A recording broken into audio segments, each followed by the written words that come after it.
দিনটা ভালো কাটবে, প্রত্যেকদিন আমরা ঘুম থেকে উঠবো, যা নর্মাল যা কাজ করবো সেটাও ঠিক করে করবো, আবার রাত্রিবেলা খাওয়া দাওয়া করে শুতে যাবো, এরকম করতে পারবো। কিন্তু এর সঙ্গে যদি তোর কোনোদিন মনটা খারাপ হয়, কেউ তোকে কিছু বকেছে, তোর কোনো বন্ধুদের সঙ্গে কোনো মনোমালিন্য হয়েছে, স্যারেরা হয়তো তোর রেজাল্ট দেখে বা তোর পড়াশোনার মানটা নেমে যাচ্ছে দেখে বকাবকি করেছে, সেই দিন তোদের যদি মন খারাপ হয়, তখন কি তোর বাকি দিনের কাজগুলো ঠিকঠাক হয়? একবার একটু ভেবে দেখ। তোর মন ভালো থাকলে তুই বন্ধুদের সঙ্গে আড্ডা মারিস, একটু স্কুলের পর খেলতে যাস, বাড়িতে এসে বাবা মায়ের সঙ্গে একটু গল্প করিস, দাদু ঠাকুমা থাকে তাদের সঙ্গেও একটু সময় কাটাস। কিন্তু যখন তোদের মন খারাপ হয় তখন কি করিস? তখন কি এই কাজগুলো করতে ভালো লাগে? না, ভালো লাগে না, কখনোই ভালো লাগে না। তখন দেখবি তুই তো খুব প্রিয় একটা খাবার, সেটাও তোর খেতে ইচ্ছা করবে না, গলা দিয়ে নামবে না। বা কারোর সঙ্গে হয়তো তোর কোনো প্রিয় বন্ধু হয়তো ফোন করেছে তোকে, তোর দেখবি তার সঙ্গে কথা বলতেও ভালো লাগবে না। বা বন্ধুরা যদি হয়তো খেলতে যাচ্ছে, তুই নর্মালি অন্যান্য দিন যাস, কিন্তু সেদিন তোর মনটা খারাপ হলে তুই আর খেলতেও যাচ্ছিস না। তার মানে কি, মনটাও আমাদের সাধারণ যে আচরণ আমরা করি সেগুলোকে অনেক বেশি নিয়ন্ত্রণ করে, সেগুলো আমরা ঠিকঠাক করতে পারি না।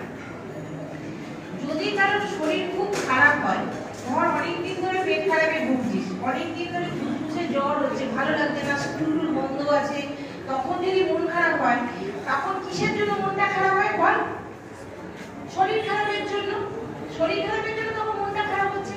আবার উল্টোটা হয়, কদিন ধরে দেখি তোর মন খারাপ, কিছু খেতে ভালো লাগছে না, কিছু মানে কাজকর্ম করতে ভালো লাগছে না, তখন দেখবি তোর ঘুম কমে গেছে, তোর খিদে কমে গেছে। তাহলে ঘুম, খিদে এগুলো কি শরীরের চাহিদা? তো এগুলো তো মনের চাহিদা নয়।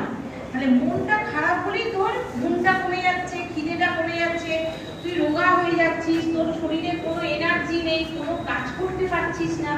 তাহলে দেখ, একটার সঙ্গে একটা কিন্তু খুব মানে অঙ্গাঙ্গিভাবে জড়িত, কিন্তু আমরা সেটা বুঝতে পারি না। আমরা মানসিক রোগ, মানসিক অসুখ এটা ভাবলেই আমাদের মাথায় প্রথমে কি ঢোকে? যে আমি মনে হয় পাগল হয়ে গেছি, বা ওই ছেলেটার যখন প্রবলেম হয়েছে ও মনে হয় পাগল হয়ে গেছে।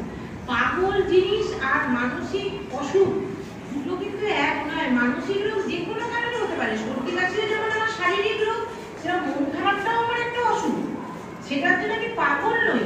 তাহলে কি কি করতে হবে? মন খারাপটাকে আমাকে যতটা সম্ভব তাড়াতাড়ি কাটাতে হবে, কারণ মন খারাপ হলে সেটা আমাদের শরীরের উপর খুব প্রভাব ফেলে। তাহলে কি করে কাটাবো? আমি যদি মানে কাউকে না বলি, ধর আমার কাছেও কি তোরা গেলি না, কিন্তু তোর যে মন খারাপ হচ্ছে, তুই যদি পাশেও কোনো বন্ধুর কাছে বলিস যে আমার এই কারণে আমার জানিস আজকে মনটা ভালো নেই, সেটাও অনেক। তুই যদি তোর বাবা মায়ের কাছেও বলিস যে মা আমাকে আজকে কিছু বলো না তো, আমার এই কারণে মন খারাপ, মা জিজ্ঞেস করবে কেন, এটা আবার কেন হলো, তুই কেন ওরকম বসে গেছিস। তোদের ক্ষেত্রেও বলছি, কোনো সময় স্যারকে বললি যে স্যার আমার আজকে না মনটা ভালো লাগছে না, হ্যাঁ সব স্যারেরা হয়তো সেরকম বের করবে না, বকা হবে কি মন খারাপ, এইটুকু বাচ্চার মন খারাপ কেন, সেটাও করতে পারে। আবার কোনো কোনো স্যার মানে দাঁড়িয়ে শুনবে যে তোর কি অসুবিধাটা হচ্ছে। মন খারাপ হলে আমাদের বলার জায়গাটা কিন্তু খুব সীমিত, এইটার জন্যই কিন্তু আমাদের মানসিক প্রবলেমগুলো খুব বেশি হয়, কারণ আমরা চট করে বুঝতে পারি না যে এটা বলার মতো না এটা বলার নয়। আমার গালে একটা ব্রণ হয়েছে, আমি যদি এখন বলি ব্রণটা ফুটে দিয়েছিলাম, ঘা হয়েছে, বা ব্রণটার মধ্যে ব্যথা করছে, ফুল হচ্ছে, এটা নিয়ে খুব সমস্যা, আমি যদি বাড়িতে কাউকে বলি মায়েরা পাত্তা দেবে? দেবে না। স্কুলে বললে স্কুলে ম্যাডামরা পাত্তা দেবে? আর এটা তো স্বাভাবিক ব্যাপার, এটা তো সব মানে বয়সন্ধিকালেই এটা হয়। আমরা যারা বয়সন্ধিকা পেরিয়ে এসেছি আমরা এটাকে কোনো গুরুত্ব দেব না, কিন্তু তোদের মতো বয়সে কিন্তু এইটাই একটা মানসিক সমস্যা যে আমার মনে দেখতে খারাপ হয়েছে। তোরা কতবার আয়না দেখিস? মেয়েরা তো দেখে, ছেলেরা কতবার আয়না দেখিস? এখন তো ফোনেও মুখ দেখা যায়, ফোনেই দেখে নিস নাকি? গাড়িতে দেখিস, লুকিং গ্লাসে, সেটাও হতে পারে। মানে এই সময় না, এই অ্যাডোলেসেন্ট পিরিয়ডে আমরা আমাদেরকে কিরকম দেখতে, আমাদের ফিগার কিরকম, হ্যাঁ আমাদের সবকিছু ডেভেলপমেন্ট ঠিকঠাক হচ্ছে কিনা, সেটাও আমাদের খুব ইন্টারেস্টিং জিনিস। আমরা পড়াশোনায় যতটা মনোসংযোগ করতে পারি, আমাদের বডি নিয়ে আমরা কিন্তু খুব সচেতন, এটা স্বাভাবিক, এটা কোনো ভুল না। এই যে অ্যাডোলেসেন্ট পিরিয়ডে এই যে মানে আমরা বড়রা করছিস, এটাই কিন্তু এই বয়সে স্বাভাবিক। কারণ কি বলতো, এই সময় যখন তোরা বাচ্চা থেকে অ্যাডোলেসেন্ট বয়স থেকে একদম শৈশব আর যৌবনের মাঝখানের বয়স, শৈশব থেকে কিছু শরীরের চেঞ্জ হলে তবে তো আমরা যুবক যুবতী হব। সেই চেঞ্জটা হওয়ার সময় আমাদের শরীরে প্রচুর হরমোন ধরন হয়। এই হরমোনগুলোর উপর আমাদের কোনো নিয়ন্ত্রণ থাকে না। সেই জন্যই এই হরমোন ধরনের জন্যই আমাদের মুড সুইং হয়। মুড সুইং মানে হঠাৎ হঠাৎ আমরা রেগে যাই, হঠাৎ হঠাৎ উত্তেজিত হয়ে যাই, হঠাৎ হঠাৎ কাঁদতে ইচ্ছে করে, আর আনন্দটা খুব সামান্য জিনিসে আনন্দও পায়। বাস্তব ধর তোরা তোদের মতো কম বয়সী স্কুলের ছেলেমেয়েরা তোরা সব হচ্ছে যে বাসে উঠেছিস, আর আমরাও বাসে উঠেছি। আমরা কি করবো বাসে উঠে? আমরা একটু মাঠ হয়েছিল, তোরা কি করবো বল? কন্ট্রাক্টরকে জিজ্ঞেস করবো কাছাকাছি কি কোনো সিট হবে, বা সিটের সামনে যে বসে আছে দাদা আপনি কোথায় নামবেন, কারণ আমার দাঁড়াতে অতক্ষণ পারবো না, আমাকে বসতে হবে। তোরাও হয়তো অনেকটা সময় যাবি, প্রায় 8 ঘন্টা 40 মিনিট হয়তো বাসে বা ট্রেনে যাবি। তোরা কি করবি? তোরা কি সিট খুঁজিস? কি করিস? তোরা নিজেরা গল্প করিস, মানে নিজেদের জিনিস নিয়ে গল্প করিস। যত না গল্প করিস, গল্পের কথা আমাদের কানে যত না আসে, তার থেকে অনেক বেশি হাসির আওয়াজ আসে। আসে না? হাসিস তো। কন্ট্রাক্টর ভাড়া চাইছে, তাকেও খানিকটা হেসে ফেললি। কন্ট্রাক্টর ভাড়া ফেরত দিচ্ছে টাকা, তাকেও হাসছিস। কেউ এসে বলছে এই নামার সময় তো সবে এসে গেছে, সেখানেও হাসছিস। মানে তোদের মধ্যে ইমোশন, আবেগ, এগুলো অনেক বেশি।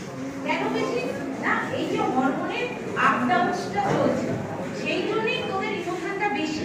আর আমাদের ক্ষেত্রে কি ওই হরমোনগুলো আস্তে আস্তে লেভেল হয়ে গেছে, হরমোনটা পরিমিত হয়ে গেছে, আমাদের ইমোশনটা কন্ট্রোল করার মধ্যে এসে গেছে। ইমোশন কতগুলো আছে?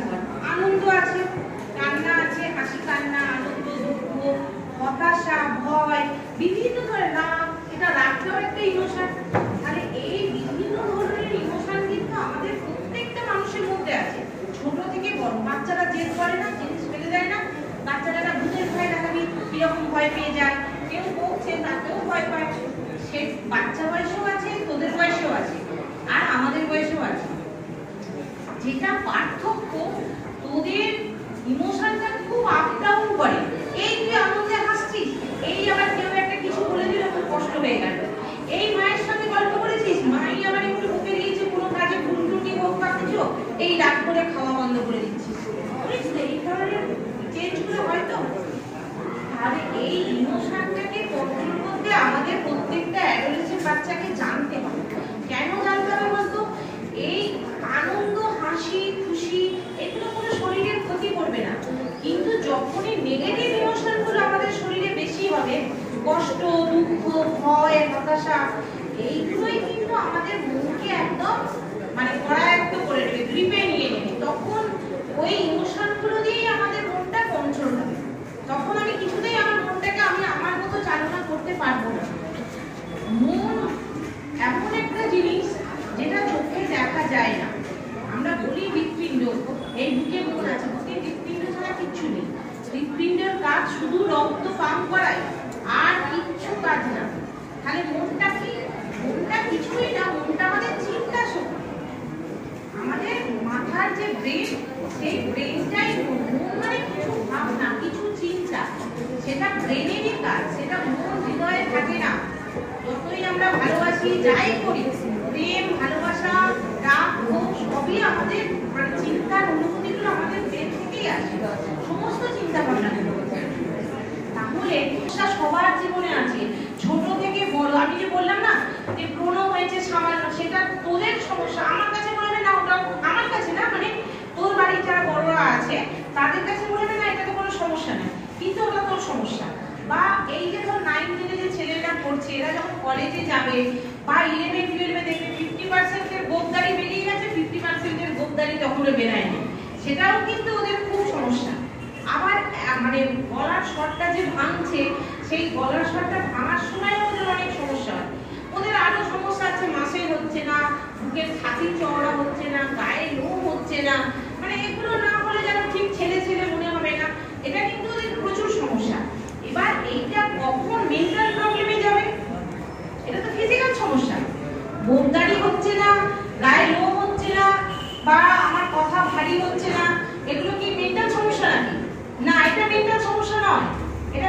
সমস্যা। এটা হতে পারে যার ছেলেদের যে হরমোনটা আছে টেস্টোস্টেরন, সেটা যার প্রথম একটু কম বয়স থেকে গরম হচ্ছে, তার ম্যাচুরিটি মানে গোঁফ দাড়িগুলো কম বয়সেই গজিয়ে যেতে পারে। যার একটু পরের দিকে গরম হচ্ছে, তার গোঁফ দাড়িগুলো একটু পরে হবে। কিন্তু এটা যখন তার মেন্টাল সমস্যা হয়ে যাবে, তখন সে একটা অন্যরকম আচরণ করবে। সে নিজেকে গুটিয়ে নিতে পারে, বন্ধুদের সঙ্গে একসঙ্গে মিশতে পারে না, বা অন্য বন্ধুরা তাকে সরিয়ে দিতে পারে, এই তুই এখনো বাচ্চা আছিস, তুই আমাদের দলে আসবি না, এরকম একটা করতে পারে। তো এরকম হয়, এগুলো হয়। বা সে অনেকবার আয়নায় দেখছে, অনেকবার বন্ধুদের জিজ্ঞেস করছে কি খেলে হবে রে, আমি দেখ তোদের মতো হতে চাই, কেন আমার হচ্ছে না রে।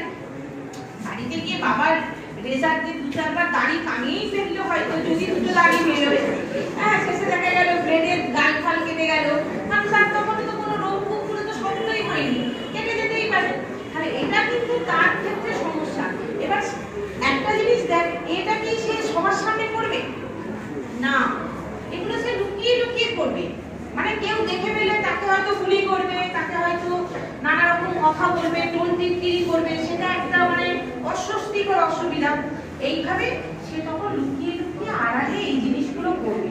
এবার এই জিনিসগুলো যখন অতিরিক্ত হয়ে যায়, কেউ 5 মিনিট 10 মিনিট নিজের শরীর নিয়ে ভাবছে কি করে লম্বা হবো, বড় হবো, গোবদারি হবে কিনা, ব্রণটা ভালো হবে কিনা, আমি কি রঙের লিপস্টিক পরবো, সেটা কোনো ম্যাটার করে না, সেটা কোনো সমস্যা না, সেটা নর্মাল ব্যাপার। কিন্তু যখনই এটা আমার মনকে একদম বিবে মানে মুঠোয় নিয়ে নেবে, আয়ত্তে নিয়ে নেবে, তখন আমার পড়াশোনাটা হ্যাম্পার হবে, আমার খাওয়া দাওয়াটা হ্যাম্পার হবে, আমি কোনো কারোর সঙ্গে মানে মিশতে পারবো না। এই যে একটা বন্ধুরা আমাকে সরিয়ে দিল, বা আমি কি করে যাবো ওদের কাছে, ওরা বেশ বড় বড় হয়ে গেছে, ওরা অনেক কিছু আলোচনা করছে, আমি তো ওর মধ্যে কিছুই জানি না, যেতে পারছি না, সেই সময় থেকে কিন্তু একটা মেন্টাল সমস্যা হয়। এবার এইটা তো মানে একদম জাস্ট আমি উদাহরণ দিলাম সবাইকে বোঝানোর জন্য, এটা একটা সাধারণ। 9-10 গেল, 9-10-এও হয় এরকম। গোপদারি গজানোর জন্য কোনো মেয়ে হয়তো কাউকে পেন দিয়েছিল, যার গোপদারি নেই তাকে একদিনও পেন দেয়নি, এটাও ভারী সমস্যা। কোচিং ক্লাসে কেন ওকে সবাই পেন দেবে, আমাকে কেন দেবে না, বা আমি একটা নোট খাতা চাইলে ওর দিকেই দেবে, আমাকে কেন দিচ্ছে না, এটাও কিন্তু এই বয়সে বিরাট একটা সমস্যা। তাহলে তখন সেটা কি আসছে, আমার ফিজিক্যাল কারণেই আসছে, যে আমার গোপদারি নেই, আমাকে ম্যাচিওর একটা ছেলের মতো লাগছে না, সেই জন্য আমাকে মেয়ে বন্ধুরাও আমাকে দূরে সরিয়ে দিল, যেহেতু তোদের কোচিং স্কুল, আমি সেজন্য বলছি না। এটা আমাদের একটা বাহ্যিক কারণ। এই বাহ্যিক কারণের জন্য কখনোই আমরা আমাদের মনকে ডিস্টার্ব করবো না। মন হচ্ছে খুব অমূল্য একটা জিনিস, যেটা আমাদেরকে ভালো থাকতে সাহায্য করবে। সেই জিনিসটাকে যদি আমি সামান্য তুচ্ছ কারণে ডিস্টার্ব করে দিই, তাহলে আমি আমাদের মানুষটা ভালো থাকতে পারবে। কেউ আগের জন্মের কথা মনে আছে কারণ? পরের জন্মে কি হবে ঠিক করে রেখেছিস? আদৌ পরের জন্ম হবে যাবে কিনা জানিস? তাহলে আগের জন্ম আমাদের নেই, তোদের কারোর আগের জন্মের কথা মনে নেই, পরের জন্মে আদৌ আমরা আসবো কিনা পৃথিবীতে তাও নেই। তাহলে আমাদের ধরে নিতে হবে যে বর্তমান সময়টাই আমাদের বেঁচে থাকার সময়টাই এই একটাই জন্ম। আর আমি তোদেরকে বলছি পৃথিবী ভীষণ সুন্দর, পৃথিবীতে কিছু খারাপ জিনিস আছে, সেই জিনিসগুলোকে যদি আমরা ম্যানেজ করে নিতে পারি, তাহলে এই পৃথিবীটার থেকে খারাপ কোনো গ্রহ নেই, এই ভালো কোনো গ্রহ নেই, এতটাই ভালো। তাহলে এই পৃথিবীতে আমরা একবারই জন্মেছি, একবারই বাঁচবো এবং ভালো করে বাঁচবো। এই যে সাহায্য কথাটা একটু আগে কেউ বললো, আমরা সবাই তোদেরকে কিন্তু সাহায্যই করতে এসেছি। আমি এসেছি হসপিটাল থেকে, তাই আমি তোকে স্বাস্থ্য বিষয়ে কিছু বলবো বা এই ধরনের কোনো সাহায্য করবো, যাতে তোরা হেলদি থাকিস, ভালো থাকিস। যারা তোর টিচার আছে তাদেরকে আমরা স্যার ম্যাডাম বলি, কিন্তু তারা আমাদেরকে সাহায্যই করছে। কি সাহায্য করছে? যে জিনিসগুলো আমরা জানি না, যে সেই জিনিসগুলো আমাদেরকে শিখতে সাহায্য করছে। আমরা ভবিষ্যতে কে কিরকম হবো, কোন দিকে এগোবো, আমাদের কেরিয়ার কিরকম হবে, তার ভিতটা আমাদের তৈরি করতে সাহায্য করছে। রবীন্দ্রনাথ তো কোনোদিন স্কুলে যায়নি, তাহলে রবীন্দ্রনাথ কি তার শিক্ষার কি ঘাটতি হয়েছিল? হয়নি, কারণ সে বাড়িতেই সেই সাহায্যটা পেয়েছিল, বাড়িতেই তার গৃহ শিক্ষক ছিল, প্রত্যেকটা সাবজেক্টের শিক্ষক ছিল। তাহলে আমরা এটা একটা ডেজিগনেশন, মানে একটা নাম, এই টিচার, কে হসপিটালের নার্স, কি ডাক্তার, কি কাউন্সিলর, কিন্তু আদতে আমরা সোসাইটিকে সাহায্য করার জন্যই আছি।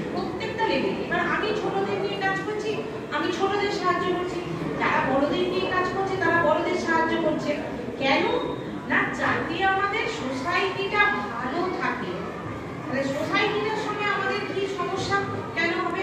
সোসাইটি ভালো থাকলো কি খারাপ থাকলো তাতে আমার ব্যক্তিগতভাবে কি বল, একটু বল না, কি ব্যক্তিগতভাবে কি?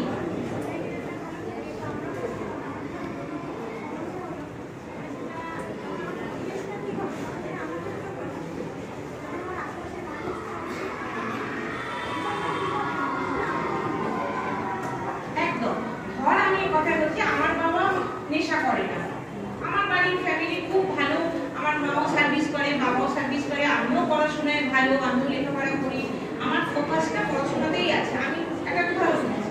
কিন্তু দেখা গেল তার বাড়ির যে কাজের মেয়েটা আছে, সে দিন দুবেলা ওদের বাড়িতে কাজ করতে আসে, তার স্বামীটা হয়তো মাতাল, তার ছেলেটা হয়তো একটা বিগড়ে গেছে, কোনো খারাপ লোকের সঙ্গে মিশছে বা কিছু করছে, সেই মাটা রোজ কাজ করতে এসে রোজ আমাদের কাছে বলে, সে বলবে যে কোনো মানুষ একটা কষ্টের বরাদ্দ জায়গা আছে, বারবার শুনতে শুনতে কোনোদিন আমাদেরকে মনে হয় যে না ওর হয়েছে তো আমার কি, দেখবি কোনো সময় আমাদেরকেও ওইটা আঘাত করে যে সত্যি তো মাসি তুমি এত কষ্ট, আমরা বলি না মাসি তুমি এত কষ্ট করো, তোমার স্বামীটাও ভালো হলো না আর তোমার ছেলেটাও তোমার কষ্ট বুঝলো না।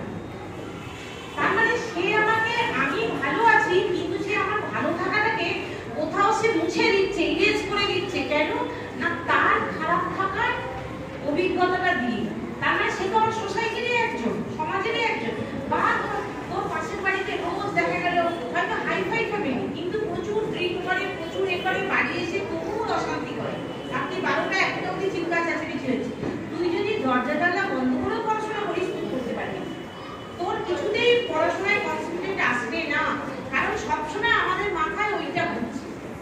তারপরেও ধর এই বাজার হাট বিভিন্ন জায়গায় যা সমস্ত ঘটনা ঘটছে সেগুলোকে আমরা দেখছি, আমরা তো হিউম্যান বিং, আমাদের তো অনুভূতি আছে, ফিলিংস আছে, আমরা না চাইলেও সেইটা আমাদের স্বাভাবিক জীবনকে মানে হ্যাম্পার করবে, ক্ষতিগ্রস্ত করবে। তাহলে এই জন্যই বলছে এখন আমাদের হেলদি থাকতে হলে ফিজিক্যাল হেলথটা যেরকম দরকার, মেন্টাল হেলথটাও সেরকম দরকার, এবং তার সাথে সাথে সোশ্যাল হেলথটাও ভীষণ দরকার। এই তিনটে হেলথ যদি ভালো থাকে তবেই আমরা একটা ভালো হিউম্যান বিং হতে পারবো, মানুষ হতে পারবো। আর এটা হওয়া কিসের জন্য? ওই যে বললাম একটাই জীবন, আমি আমার জীবনে আমি ভালো থাকবো, সেটাকে আমাদের নিজেকেই নিশ্চিত করতে হবে, সেটা আমাকে কেউ নিশ্চিত করে দেবে না। কারোর বাবা প্রচুর টাকা রেখে গেলেই যে সে ভালো থাকবে সারা জীবন তা না, হয়তো সে কিছু কাজকর্ম করে না, তার বাবা মা প্রচুর রেখে গেছে, দুদিন পরে দেখবি সে কিছু অসৎ সঙ্গে করলো, সেই টাকা পয়সা নিয়ে ফুর্তি, ক্লাব, পিকনিক, মদ মাংস খাওয়া, নানা রকম উশৃঙ্খলতা করলো, মানে তার বাবা যদি কয়েক কোটিও টাকা রেখে যায় কয়েক বছরের মধ্যেই সেটা শেষ হয়ে যায়। কিন্তু কেউ যদি নিজেকে প্রতিষ্ঠিত করার জন্য তৈরি হয়, নিজে তার কিছু হয়তো ব্যাকগ্রাউন্ড নেই, তার বাবা মা মানে এ নয়, ভালো অর্থের এ ছিল না, ইনকাম ছিল না, সোর্স অফ ইনকাম ছিল না ভালো, অনেক কষ্ট করেছে বাচ্চাকে বড় করেছে, কিন্তু সে যদি মানুষ হিসেবে ভালো তৈরি হয় তাহলে কি হবে, সে জীবনে যত প্রতিকূল সমস্যা আসুক সেইটাকে সে ম্যানেজ করতে পারবে। তাই এইটাই আমাদের মানে প্রথম উদ্দেশ্য, সমস্যা প্রত্যেকের থাকবে। আর বিভিন্ন ভেড়া এখানে যে একজন তোরা আছিস না, প্রত্যেকে যদি আমি সমস্যা জিজ্ঞেস করি প্রত্যেকটা আলাদা আলাদা সমস্যা বেরোবে। তার মানে আমি প্রথম আমাদের মাথা থেকে এই চিন্তাটা বের করে দিতে হবে যে আমার সঙ্গে এটা হয়। আমাদের মানুষের সঙ্গে যদি কোনো খারাপ কিছু হয় তখন আমরা প্রথমে কি ভাবি, সবাই ভালো আছে দেখো আমার সঙ্গেই এটা হচ্ছে বা এই সমস্যাটা আমাকেই ফেস করতে হচ্ছে, তা কিন্তু নয়। তুই হয়তো এই সমস্যাটা ফেস করছিস, তোর পাশের যে অন্য সমস্যা ফেস করছে। আর আমাদেরকে প্রথমে একটা গোল সেট করতে হবে যে আমরা যত বড় হব, যত ছোট থাকবে সমস্যা কম, যত বড় হবি তত বিভিন্ন টাইপের সমস্যা আসবে। এখন তোদের জীবনে কি সমস্যা বল, কি নিয়ে সমস্যা হয়? এখন এই খাওয়া দাওয়ার একটা সমস্যা হয়, এটা খেতে ভালো লাগে না, ওটা খেতে ভালো লাগে, এটা একটা সমস্যা। বন্ধু বান্ধবদের মধ্যে একটা সমস্যা হয়, পড়াশোনা সংক্রান্ত একটা সমস্যা হয়। আরেকটা কি হয়, বাড়িতে বাবা মা খুব রাগারাগি করে, খুব বকাবকি করে, বা খুব খিটখিট করে, এই করতে বস, টাইম মেনটেন কর, টাইম মেনটেন করে টিউশন যা, এইরকম করে। এটাও এক এক সময় যখন খুব অতিরিক্ত হয়ে যায় তখন আমাদের নেই। তুই বাড়ি গিয়ে কি খাবি, বা কালকে স্কুলের ফিস জমা দেওয়া হবে কি করে, এই যে পুজো আসছে, ঈদ আসছে, যে কোনো ধর্মীয় অনুষ্ঠান, যে কোনো উৎসবে কি জামা কাপড় কিনবি, কি করবি, কোথা থেকে টাকাটা আসবে, এটা কি তোদের ভাবতে হয়? এখনো অব্দি ভাবিস? কতদিন আর ভাববি না? 15-14 বছর বয়স যদি মোটামুটি 25-26-27 বছরের মধ্যে আমাদের দরকার নেই, ততদিন আমাদের বাবা মাই আমাদেরকে কেড়ে নিয়ে যায়। তাহলে যখন তুই 26-27 বছরে যাবি, তখন তোর এই সমস্যাগুলো হবে, যে চিন্তা করতে হবে যে নিজের কি করব, এবং তখন হয়তো বাবা মা বয়স্ক হয়ে গেল, তাদের কি করে রাখবো, সেটা একটা হবে। তারপরে এখানে তো দেখি প্রচুর বিয়ে করার খুব উদ্যোগ, ছেলেগুলো যদিও বা পরে করে, মেয়েগুলো আগেই বিয়ে করে নেয়। তাহলে বিয়ে করে নিলে আরো সমস্যা, বউ কি করবে, বউকে কি খাওয়াবে, ছেলে মেয়ে হয়ে গেলে আমার ছেলে মেয়েদেরকে কি করে মানুষ করবি, মানে যত বড় হবি, যত এ করবি, তত এই সমস্যাগুলো কিন্তু তোরা ডেকে ডেকে আনবি। তাই তো নিজে ডেকে আনা তো। তাহলে তোকে প্রত্যেকটা সমস্যা প্রত্যেকটা মানুষের জীবনে আসবে, এটা স্বাভাবিক। তুই যদি নিজে বিয়ে নাও করিস, একটা সময় তোকে তোর বাবা মা বিয়ে দেবে, মেয়েগুলোকেও দেবে বিয়ে, তাহলে এটা তো স্বাভাবিক ব্যাপার। তাহলে সেই সমস্যাটা মোকাবিলা করার জন্য এখন থেকে আমাদের প্রিপারেশন নিতে হবে। কিরকম? সব রকম প্রিপারেশন। একটা আমাকে নিজের পায়ে দাঁড়াতে হবে, এস্টাবলিশ হতে হবে, এটা সবার ক্ষেত্রে, শুধু ছেলেদের ক্ষেত্রে না, মেয়েদের ক্ষেত্রে। দ্বিতীয়ত আমার ফিজিক্যাল হেলথ ভালো রাখতে হবে, যাতে আমি 25-26 বছর কেন আরো বেশি, অনেক বছর যদি আমি স্ট্রং থাকতে পারি। আর আমার মেন্টাল হেলথ ভালো থাকতে হবে। আমি যদি এখন থেকে মনের দুঃখে ঘরে খিল দিয়ে বসে থাকি, নিয়োগ করে 2 ঘন্টা 4 ঘন্টা যদি কারোর সঙ্গে না কথা বলি, একা একা বকি, কারোর বাড়ির মেয়ে দেবে তোকে বিয়ে দেওয়ার জন্য, তখন কি বলবে যে ওই ছেলেটা ঠিক না, ও তো আজকের সময় দরজা বন্ধ করে বসে থাকে, কান্নাকাটি করে, ডিপ্রেশনে থাকে, তাহলে মেন্টাল হেলথ ঠিক না। যদি তোরা এরকম উল্টোপাল্টা খেয়ে খেয়ে হাজারটা অসুখ বাঁধিয়ে ফেলিস, তাহলে কি পরের স্টেপগুলো হবে? হবে না। কোনো অসুস্থ ছেলে মেয়েকে কেউ দেখে হোক বা বাড়ি থেকে হোক বিয়ে দেবে দেবে না, সেটাও তোর গেল। প্লাস সোশ্যাল যদি তোর হেলথটা খারাপ হয়, মানে তুই খুব অসৎ সঙ্গে মিশছিস, অনেকগুলো এই বয়সের মধ্যেই তোর অনেকগুলো 20-25 বছর বয়স হতে না হতে অনেকগুলো তোর খারাপ কাজ তোর হিস্ট্রিতে, মানে রেকর্ডে যোগ হয়ে গেছে।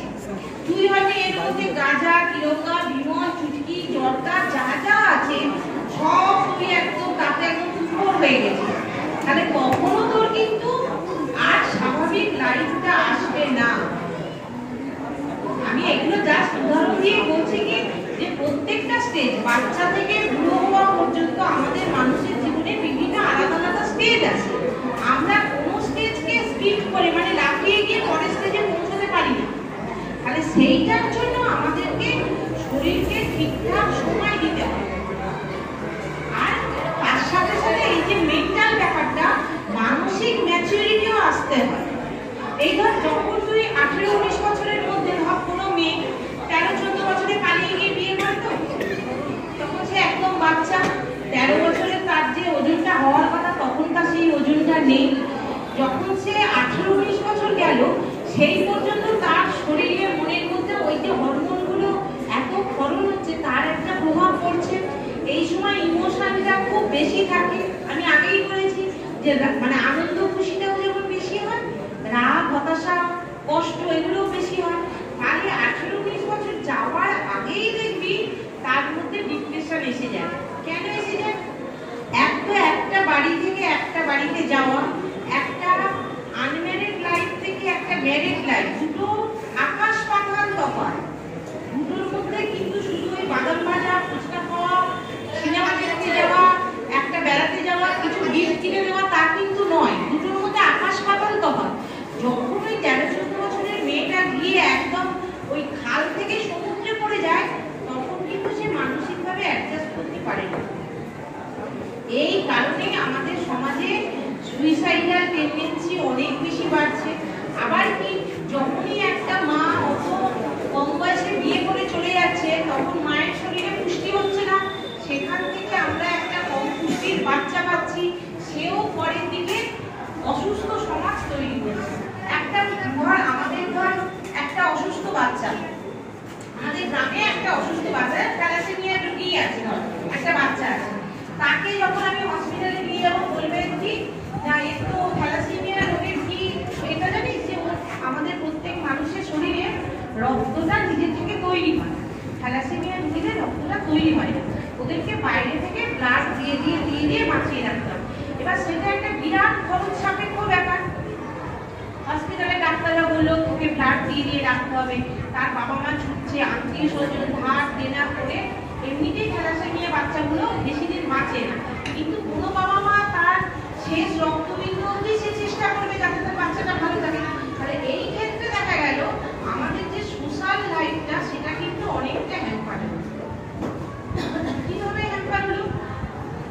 তার বাবা মায়ের সারা জীবনে যা সহল্লাদ ছিল, যা সে চাইতো, যা প্রত্যেকটা মানুষের না নিজের থাকতে হলে নিজের ভালো লাগা ইচ্ছে থাকে, এগুলো যদি আমরা নিজে না মেটাই তাহলে আমরা কাউকে ভালো রাখতে পারবো না। এটা সবসময় জানি জীবনের প্রথম লক্ষ্য হচ্ছে নিজেকে ভালো রাখবি, তারপরে দেখবি অটোমেটিকলি বাইরের লোককে ভালো রাখতে পারছিস। তুই যখনই নিজেকে ভালো রাখতে পারবি না তখন তোর সামনে যতই ভালো মানুষ থাকুক তুই তাদের সঙ্গে ভালো ব্যবহার করতে পারবি না, তাদেরকে ভালো রাখতে পারবি না। সেই কারণে ওই বাবা মাটা সারা জীবন একটা তার ব্যর্থতার দিকেই গেল, সে তার নিজের সহল্লাদ মেটাতে পারলো না, সে যেভাবে ছেলে মেয়েগুলোকে মানুষ করতে চেয়েছিল পারলো না, একটা ভালো বাড়ি করতে চেয়েছিল, কি অন্যান্য জিনিস আরো তো বাড়িতে পরিবার থাকে সেগুলো কোনোটাই সে করতে পারলো না। তার মানে একটা মাত্র ফিজিক্যাল হেলথের প্রবলেমে তার সোশ্যাল হেলথও ড্যামেজ হলো। ঠিক সেরকম কেউ হয়তো ছোট্টবেলা থেকে এরকম যে অ্যাডিকশনে ভুগছে, অ্যাডিকশন মানে নেশা, সেটা যে কোনো সিগারেট, বিড়ি, মদ, গাঁজা যাই হোক না কেন, এখন তো বিভিন্ন ধরনের অ্যাডিকশনের জিনিস আছে। তাহলে সে যখন এই 20-22 থেকে 25 বছরে পৌঁছালো, সে হয়তো তখনই সবে চাকরি করতে আরম্ভ করেছে, তখনই সে জীবনে প্রতিষ্ঠা লাভ করেছে, সে হয়তো পড়াশোনায় ভালো, আমি সবই তার ভালো দেখলাম, কিন্তু তার ওই অ্যাডিকশনটা আছে। তখন কি হলো, সে যা ইনকাম করলো সে তার আরো নেশার জিনিসের মধ্যে আরো জিনিসের দিকে খরচ করতে লাগলো। তাকে কি হলো, তার টাকা পয়সাগুলো ধ্বংস হলো, সে যা ইনকাম করতো, আর শরীরটাও ড্যামেজ হলো। অতিরিক্ত নেশার ফলে তার হয়তো দেখা গেল মানে ক্যান্সার হলো, লিভারে ক্যান্সার হতে পারে, যারা প্রচুর মদ খায়, অ্যালকোহল খায়, যারা প্রচুর বিড়ি সিগারেট খায় তাদের লাংসে তো হয়, লাংস ছাড়াও পুরো ওরাল সিস্টেম, মুখের ক্যান্সার হয়, সরথুলিতে ক্যান্সার হয়, হাতনালীতে ক্যান্সার হয়, ছেলেদের প্রোস্টেট ক্যান্সার হয়, মেয়েদের ওভারি এবং ইউটেরাসের ক্যান্সার হয়। আমরা ভাবি বোধহয় যে সিগারেট বিড়ির সঙ্গে শুধু লাংসের ক্যান্সারই যুক্ত, তা না। ওই কার্বন বিটুমিনের ধোঁয়াটা যে অর্গানের ভেতর দিয়ে পাস করছে প্রত্যেকটা অর্গানেরই ড্যামেজ হওয়ার আশঙ্কা আছে। যদি কারোর ক্যান্সার নাও হয়, একটা সিগারেট মানুষের জীবন থেকে 8 মিনিট আয়ু কমিয়ে দেয়। যে লোকটা সিগারেট খেত প্রচুর, হয়তো তার ক্যান্সার হয়নি, সে হয়তো দেখা গেল এই 65-63 বছরে সে মারা গেল। তোদের হয়তো মনে প্রশ্ন জানতে পারে যে কেন ওই তো কোনো ক্যান্সার হয়নি, তো এমনি স্ট্রোক হয়েছে বা অন্য কোনো অসুবিধা হয়েছে তাকে মারা গেছে। কিন্তু না, ওই সিগারেট নেওয়ার জন্য তার অন্যান্য অর্গানগুলো ড্যামেজ হয়েছে, সে আরো কিন্তু সুস্থভাবে 15 থেকে 20 বছর বাঁচতে পারত। সেই 15 থেকে 20 বছর আয়ু যারা সিগারেট খায় তাদের এমনি নষ্ট হয়, ক্যান্সার না হলে। তাহলে এটা ফিজিক্যাল হেলথ খারাপ হচ্ছে, যখন কেউ ক্যান্সারে পৌঁছে যাবে বা কোনো বড় অসুখে পড়ে যাবে তখন তো তার মানসিক ব্যালেন্সটাও তো হারিয়ে যাবে, তার মন খারাপ থাকবে। আমরা কি কেউ মরতে চাই? কিন্তু একটা ক্যান্সার রোগী যদি জেনে যায় তার ক্যান্সার, সে তো ভাববে যে বাবা আমি কালকেও মরে যেতে পারি, আজও মরে যেতে পারি, পরশুও মরে যেতে পারি, মানে প্রতি মুহূর্তে সে মৃত্যু ভয়ে বেঁচে থাকে। তাহলে সেটা তার মেন্টাল হেলথ খারাপ করলো, প্লাস তার সোশ্যাল হেলথ খারাপ। টাকা পয়সা, অর্থ, ছোটাছুটি, দৌড়ঝাঁপ করা, সে আর 5 জন যেরকম স্বাভাবিক জীবন কাটাচ্ছে, বন্ধু বাড়ি যাওয়া, আড্ডা দেওয়া, বিয়ে বাড়ি যাওয়া, কোনো অনুষ্ঠান বাড়ি যাওয়া, এই পুজো পার্বণে যাওয়া, সেগুলো কি কোনো অসুস্থ মানুষ যেতে পারে? পারে না।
এটা যদি আমরা না কন্ট্রোল করতে পারি, পরবর্তী ক্ষেত্রে প্রচুর প্রচুর সমস্যা দেবে।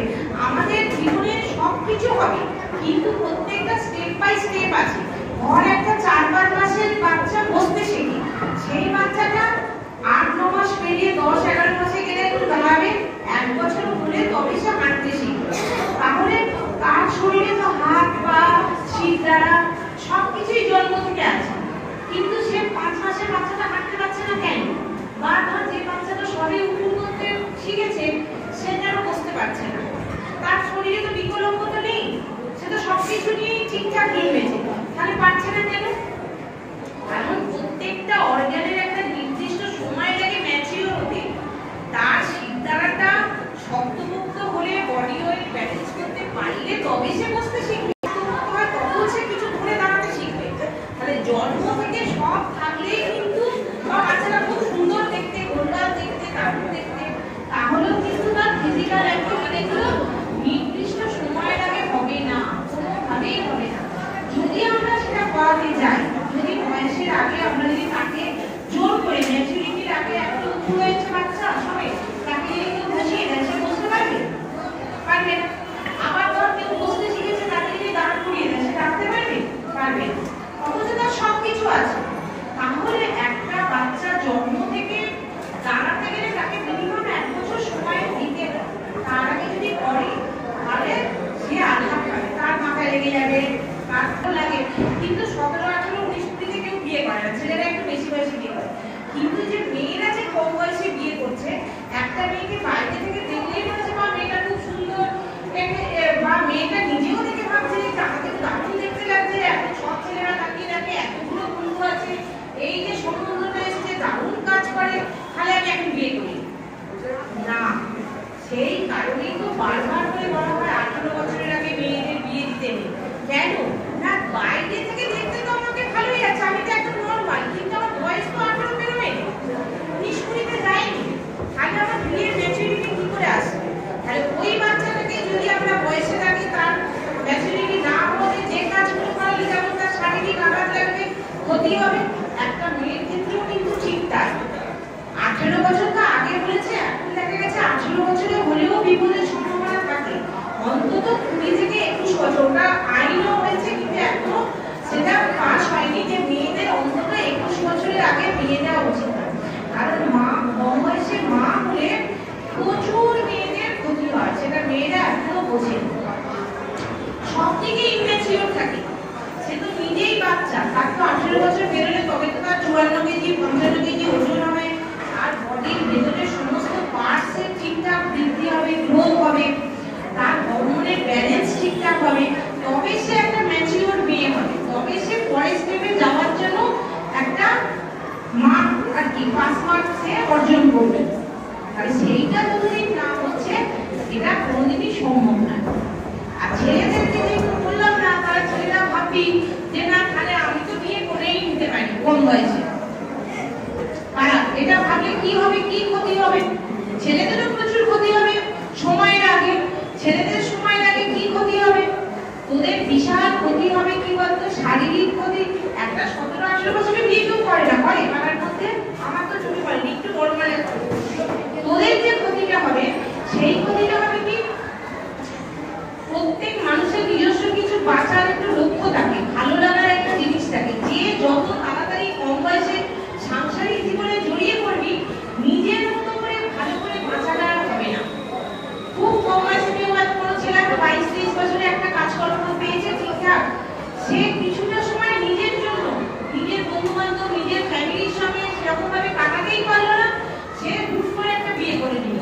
ব্যাস, বিয়ে করে নেওয়ার পর হয়তো দেখা গেল বউটার আগে কোনো অসুখ ছিল না, পরে 5 থেকে 6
ম্যাডাম একটু এই এই খুব ইম্পর্ট্যান্ট একটা আলোচনাতে ম্যাডাম ঢুকেছেন, তোমরা এই জায়গাটা একটু শোনো, তোমাদের ভবিষ্যতে যেন কাজে লাগবে, প্লিজ বল। কি কি দেখে আমরা বুঝতে পারবো কেউ সুইসাইড করবো সে তো মুখে বলবে না, সে দেখি যারা মুখে বলে তারা সুইসাইড করে না। আমাদের মা কাকিমা দেখবেরা অনেক সময় বলে এই এত জ্বালাচ্ছিস তো আমার আর বেঁচে থেকে কি না, আমি এবার মরেই যাবো। তারা কিন্তু সুইসাইড করে না। যারা করে তারা মুখে একবারও বলে না যে আমি সুইসাইড করবো বা আমার মনে যেতে ইচ্ছে করছে, মুখে কোনোদিনই সে বলবে না। তাহলে কি দেখে আমরা বুঝবো? সে আমার বন্ধু বান্ধবদের মধ্যে কম হয়, কারণ ইয়াং জেনারেশনটা অতটা আরেকটু বড় কি বয়স তোদের বা তোদের আত্মীয় স্বজনের মধ্যে কি দেখে বুঝবি বল? প্রত্যেক মানুষের একটা নিজস্ব বৈশিষ্ট্য থাকে। আমরা কাউকে যখন দেখি তার সম্পর্কে একটা আইডিয়া করতে পারি তো, যে চুপচাপ থাকে ও তো খুব মজার মানুষ, সবসময় হাসির কথা বলে। আরেকজনকে দেখে বলি না বাবা ভীষণ রাগী, সামনে গিয়ে কেউ কথা বলতে পারে না। আরেকজনকে বলি খুব সবুজে প্রচুর মুখ করা। মানে এগুলো মানুষের অভিব্যক্তি, সাধারণ বৈশিষ্ট্য, যেটা আমরা দেখি, আমাদের চোখ সেটা দেখে দেখে সেটা হয়ে গেছে। তাহলে আমরা একটা মানুষকে একভাবে চিনতে পারি, জানি যে এই মানুষের নামটা বললেই আমার এইরকম একটা বৈশিষ্ট্যের মানুষ মনে হবে। তার মধ্যে তার আচরণের যদি কোনো পরিবর্তন হয়, যে সারাদিনে 10টা কথা একটা উত্তর দিত সে এখন না চাইলেই 100টা কথা বলছে, ভালো লক্ষণ নয়। কেউ সারাদিন প্রচুর তোকে বলতো, প্রচুর তোর সঙ্গে সময় কাটাতো, প্রচুর ইয়ার্কি মারতো, সে হঠাৎ করে একদম চুপচাপ হয়ে গেছে। কি হয়েছে কি হয়েছে বা কিছু না, ও কিছু হয়নি, মানে এড়িয়ে যাচ্ছে। কিন্তু তুই বুঝতে পারছিস যে এই মানুষটা তো এরকম ছিল না।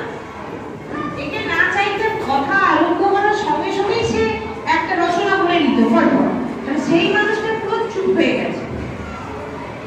বা ধর কেউ বাড়িতে দেখি অনেক সময় মা জেঠিমা যারা খুব পরিপাটি করে বাড়িটাকে সাজিয়ে গুছিয়ে রাখতো, অনেকের হবি থাকে খুব সুন্দর পরিষ্কার, হঠাৎই দেখি বাড়ির পুরিরা কোনো টান নেই, একদম অপসারো, কোথায় নোংরা হয়ে পড়ে আছে, কোথায় কি হচ্ছে দিকে তাকাচ্ছেই না। তখন বুঝবি যে কোথাও একটা সমস্যা আছে।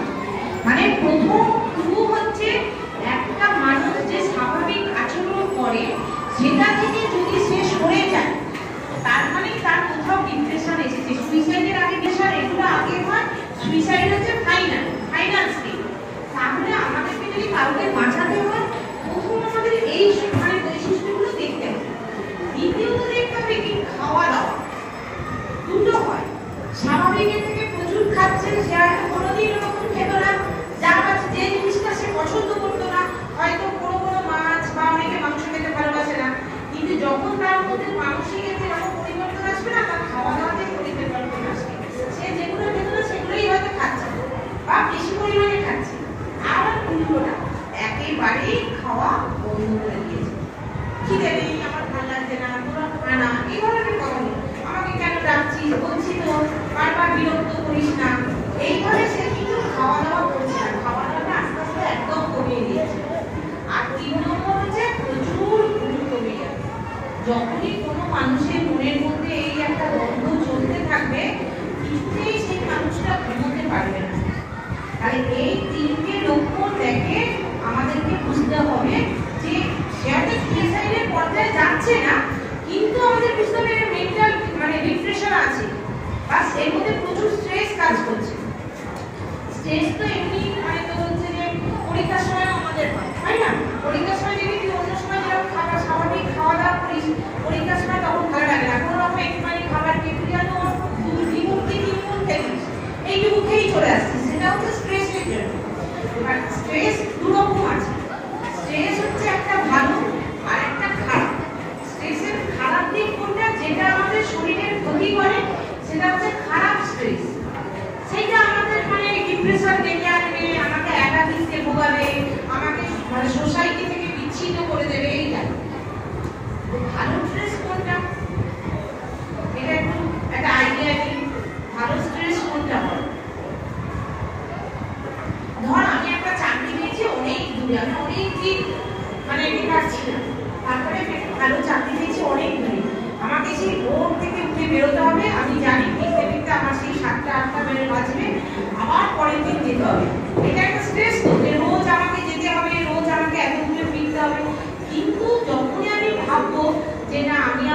পরিশ্রমের একটা ফল পেয়েছি, বা আমি অর্থনীতির দিক থেকে বা আর্থিকভাবে প্রতিষ্ঠিত হয়েছি, তখন থেকে আমাদের মধ্যে একটা ভালো লাগার ফিলিংস হয়। যখন তুই মাইনেটা হাতে পাবি, তোর পছন্দের কিছু কিনবি, কাউকে কিছু গিফট করবি, তখন কিন্তু তুই আর ওই জার্নির স্ট্রেস, ওই কষ্টটা কিন্তু তুই মনে রাখবি না। এটাকে বলে ইউস্ট্রেস। ইউস্ট্রেসটা হচ্ছে ভালো, মানুষের ভালো করতে দেয়।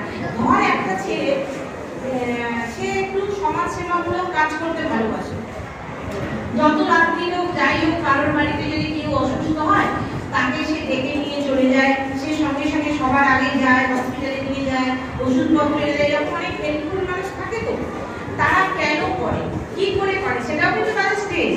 ঘুম টুম সব বাদ দিয়ে সে ছুটছে।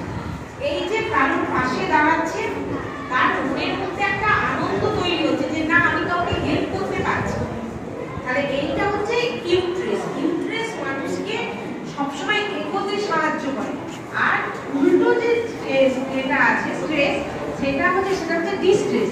ডিস্ট্রেস মানুষকে খারাপ দিকে পরিচালিত করে। তাহলে আমাদের এই পার্থক্যগুলো একটু মনে রাখতে হবে। আর আশেপাশে মানুষের মধ্যে কোনো পরিবর্তন হচ্ছে কিনা, বা নিজের মধ্যে কোনো পরিবর্তন হচ্ছে কিনা, সেটা বুঝতে হবে। আর একটা জিনিস তোদের স্কুলের বাচ্চাদের একটু বলে দিই, এটা বলেই শেষ করছি, যে আমরা যখন কোনো কাজ করি তখন আমাদের চারপাশে যারা আছে তারা আমাদেরকে কি স্ট্যান্ড দেয়, এটা খারাপ কাজ করছে বা তুই বেশ ভালো কাজ করেছিস, এরকম বলে। তো এমন অন্যায় কাজ আছে যেটা সত্যিই খারাপ, কিন্তু আমরা সেটা বুঝতে পারি না, করে ফেলি। বড়রা বলে বা স্কুলের স্যার ম্যাডামরা বলে যে তোর এটা খারাপ হয়েছে, তুই এরকম ছিলিস না, হঠাৎ করে কেন এরকম করছিস। তখন নিজের মুখে একটু বসবো, বারবার নিজেকেই নিজে প্রশ্ন করবি যে কাজটা আমি করেছি এটা ভালো